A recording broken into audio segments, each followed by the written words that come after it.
Ladies and gentlemen, welcome to my CELPIP Speaking series. These 4 videos are going to cover everything you need to know for CELPIP Speaking from parts 1 to 8. Right now, we're going to get started with the very first question, and again, we're going to discuss sample answers, best words and phrases, top vocabulary. Strap in, because this is going to be interesting.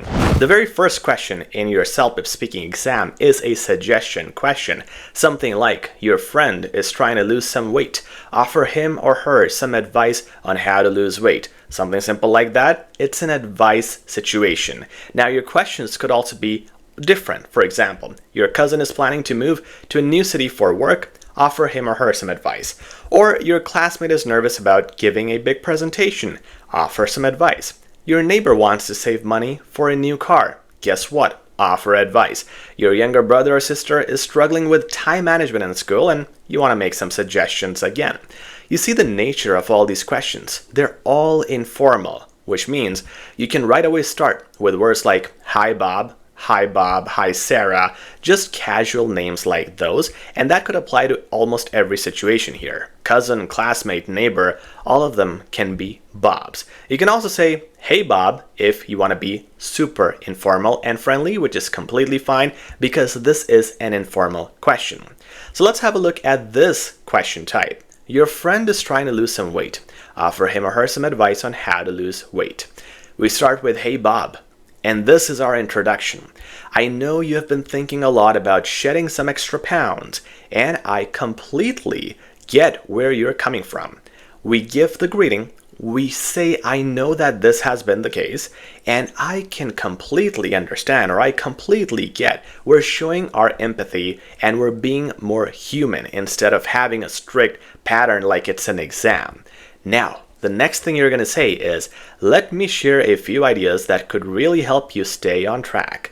Make sure to use these kinds of words. I completely. This is an adverb which adds to your range of vocab, and it also shows your empathy, showing that you can relate to that person.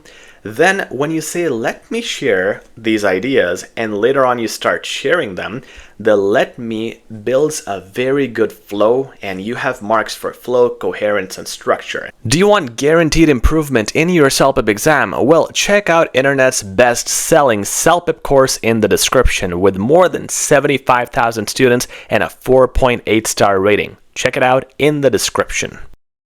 This allows you to smoothly go from the introduction to the points. But before we talk about the points, you don't have to be completely strict with the rest of the words. For example, instead of saying I completely get where you're coming from, you can say, and I can completely relate, and I'm here to fully support you, and it's just incredibly exciting to hear, really depending on the context. Similarly, instead of saying it'll help you stay on track in this case, you can say it'll help you manage that, or it'll help you get it done more effortlessly.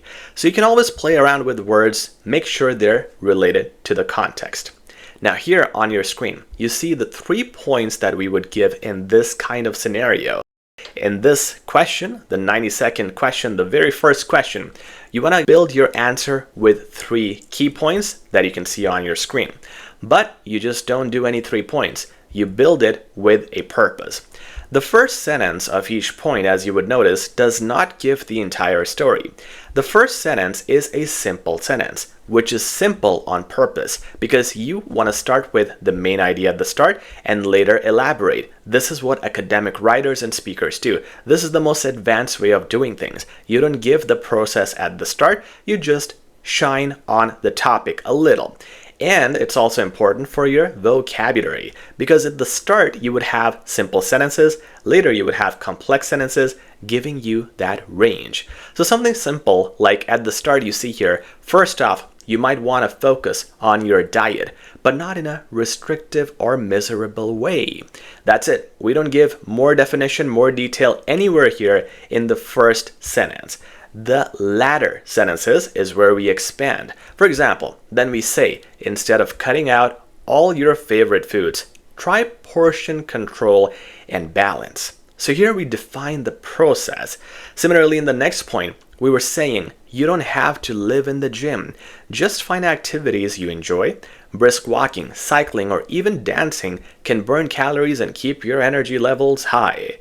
The middle part is where you really break things down and define the process. How, why, what is an example, how can they do it? Towards the end, you can say sentences like therefore, hence, or so on to show that you are concluding, or you can have sentences that simply show that you're done with your explanation. For example, in this point, if you would have finished right here, it would have looked a little awkward. For instance, keep your plate colorful with vegetables, proteins, and whole grains, and then you stop. It's like you didn't really complete the whole process, or did you? I'm not sure. But if you do a final sentence that puts that final nail in it, it would say something like, when you do that, you naturally feel fuller without overeating. Okay, now it's like a complete finished point. Now we can move on to our next point. Similarly, you see with the endings, that's the idea. Do a sentence that shows we are done with the entire point. Now, once you're done with your 3 points, you want to go towards your conclusion. It's going to look something like this. As long as you keep up with the above, you will have 0 issues in your weight loss journey. Something relevant to the topic, which in this case would have to be about weight loss. Then, let me know if you have any questions at all. Happy to help. Casual sentences to finish off, and this could be applied in almost 90% question types. Then you would do a greeting. Something simple like, take care, see ya, or talk to you later, bye. That's it. That is the end of question 1. Now, let's go to question number 2, which is always a talk about question. Talk about your favorite possession. Talk about other things. It could be something like talk about your favorite food. You can describe when you ate it, when you enjoyed it, etc. Favorite vacation, favorite person, or favorite TV show. It's always one of those things. And when you get this question, you do get these extra pieces of details. You can talk about this, you can talk about that, explain its value, and so on. But honestly, you don't have to worry about that too much. All you gotta focus on is the first thing. Talk about your favorite possession. When you talk about it, you would naturally reflect on one of those examples that are being mentioned here by the examiner. And once you start explaining it, you will naturally explain the importance of it. So you don't really need to waste time reading all the things. Remember also, in the preparation time you are reading, the timer is running out. So our focus should really be on our main topic here, which is, in this case, your favorite possession. How do we get started on this type of question? You need to build some key sentences.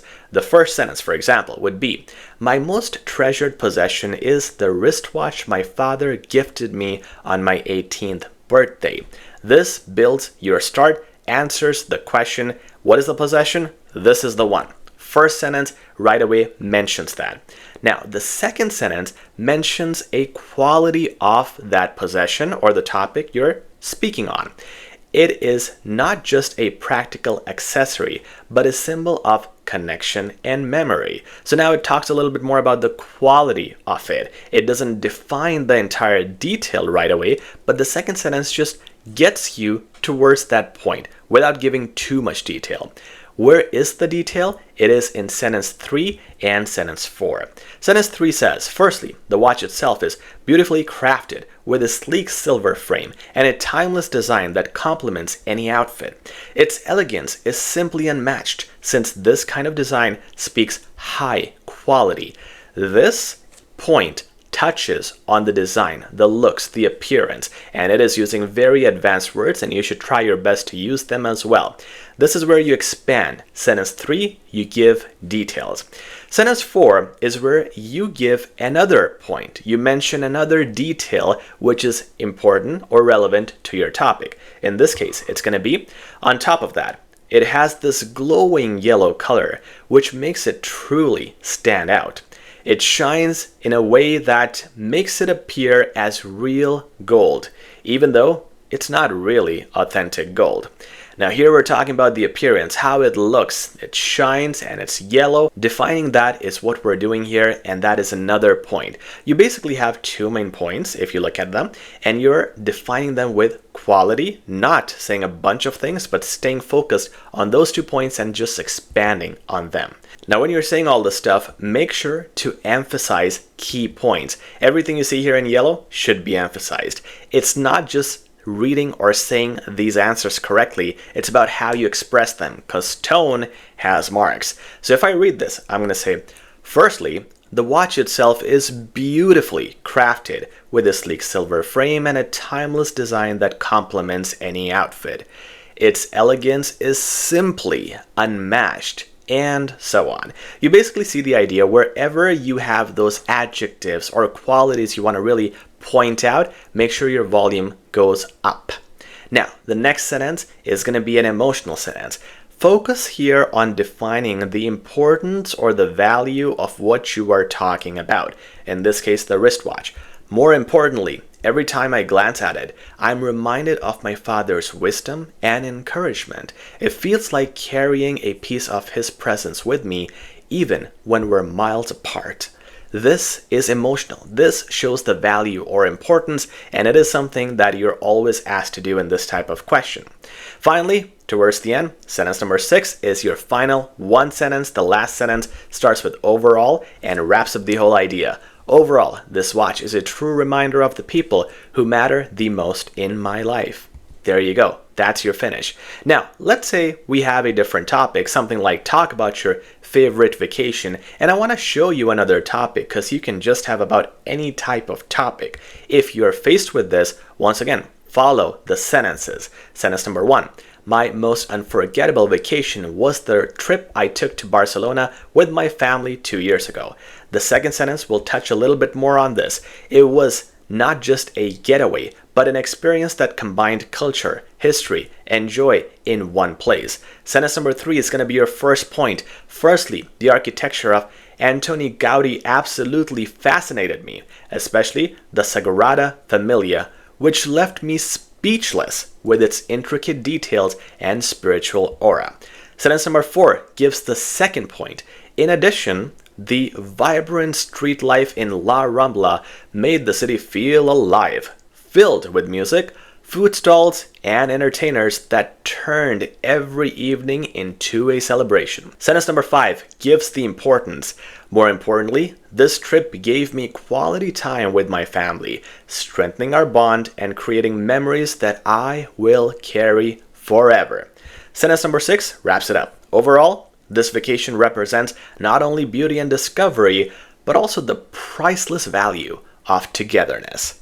There you go. One other note is to be more emotional and emphasize this sentence number 5 because this has emphasis. It has importance and value. Don't just read it like a robot. Make sure you really express your feelings when you state it, as if it means something to you. And guys, with that said, this is the end of our first video out of 4. Please like, share, and subscribe because we're about to bring you the next 3 videos with even more details on CELPIP Speaking coming soon. Until then, take care, and I'll see you soon.